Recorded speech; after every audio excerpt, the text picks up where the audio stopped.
Hi everyone, welcome to my channel.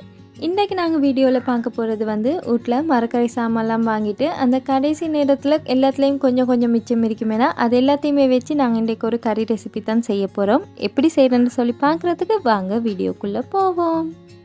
என்கிட்ட இன்றைக்கி 15லேருந்து 20 beans, ஒரு கேரட், ஒரு உருளைக்கிழங்கு தான் இருந்துச்சு. அதோட தோலெல்லாம் சீவி கழுவிட்டு இது மாதிரி வெட்டி எடுத்திருக்கிறேன்.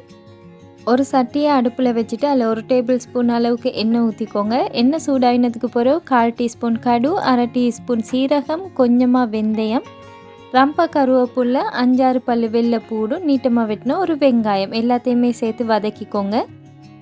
இந்த அளவுக்கு வதக்கினதுக்கு பிறகு வெட்டி வச்சிருக்கிற உருளைக்கிழங்கு, கேரட் ரெண்டையுமே சேர்த்துட்டு மசாலாவுக்கு மஞ்சள் தூள், தனி மிளகாய் தூள், 1 டீஸ்பூன் மல்லித்தூள், ஒரு தக்காளி, 2 பச்சை கொச்சிக்காய், விரும்பினா மட்டும் மாசித்தூள் சேர்த்துக்கோங்க, டேஸ்ட் நல்லா இருக்கும்.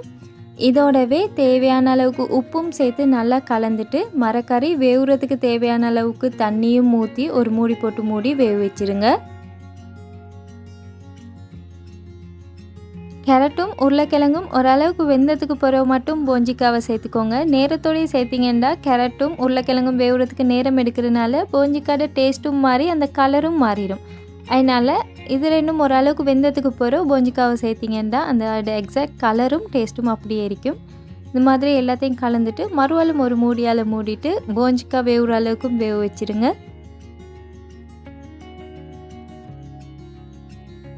இப்போ எல்லாமே நல்லா வெந்திருக்குது. நாங்கள் இதில் தேங்காய் பால் சேர்த்துக்கிறோம். நான் 1 கப் அளவுக்கு தேங்காய் பால் எடுத்திருக்கிறேன். தேங்காய் பால் சேர்த்ததுக்கு பிறகு சட்டியை மூடவும் வேணாம், மிச்சம் கொதிக்க வைக்கவும் வேணாம். லேசாக கொதித்ததுக்கு பிறகு ஸ்டவ்வை ஆஃப் பண்ணிடுங்க. டேஸ்டான கறி ரெடி.